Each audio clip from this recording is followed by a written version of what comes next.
DM news आपल्या बातम्या आपलं चॅनेल। रंजना हनुमंत तनपुरे राहणारे आवारडीची ग्रामस्थ।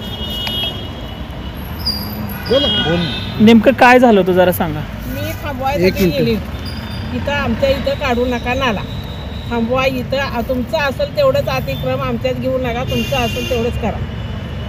आम्ही काय तुमच्या रोडला आडवं येत नाही नाहीतर काय आम्ही नको म्हणत नाही।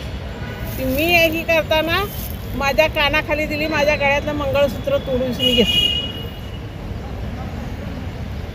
मग सरपंचाने का म्हणाय असं केलं महिलेवर हात उचलला हा योग्य जरा दिसतो।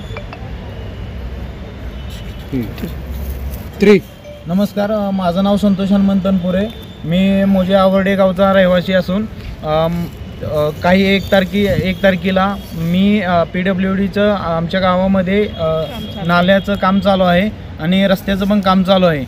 ते देसाई गटाच्या बाजूची जी क्षेत्र आहे म्हणजे त्यांचे गटाचे कार्यकर्ते त्यांच्या तिथं वाचवलं जातं आणि पाटणकर गटाचे आम्ही विरोधक असल्यामुळे आमच्या इकडे सर्व क्षेत्रात नाला बांधायचा चालला आहे आणि तो पण जबरदस्ती ग्रामपंचायतीनं आणि PWDनं तिथला कुठलाही माप केली नसताना ग्रामपंचायतीनं 2021 साली PWDला अर्ज केला आहे।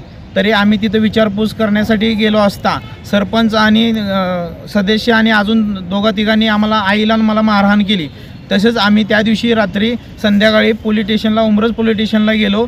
त्यानंतर उमरज पोलीस स्टेशनने फक्त NC दाखल केली आहे, FIR दाखल करून घेतली नाही कारण की वरून दबाव असल्यामुळे पोलीस स्टेशनमधून पण काही हालचाली होत नाहीत।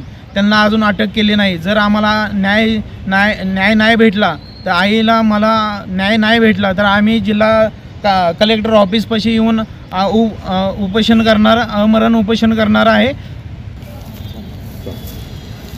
हनुमंत जानू तनपुरे, मुक्काम पोस्ट आवरडी, तालुका पाटण, जिल्हा सातारा। मौजे आवरडी येथील गटरचं काम चालू असताना मेन रोड त्यामध्ये PWDनं न सर्वे करता काम विरोधी गटाच्या साह्यानं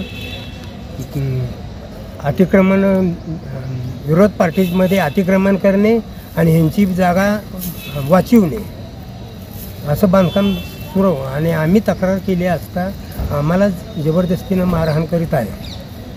पोलीस स्टेशन त्यांच्याच ताब्यात शंभूराज गटाचे असल्यामुळं वरनं फोन आला की पोलीस कारवाई कुठलीही करीत नाही। योग्य ते न्याय मिळावा।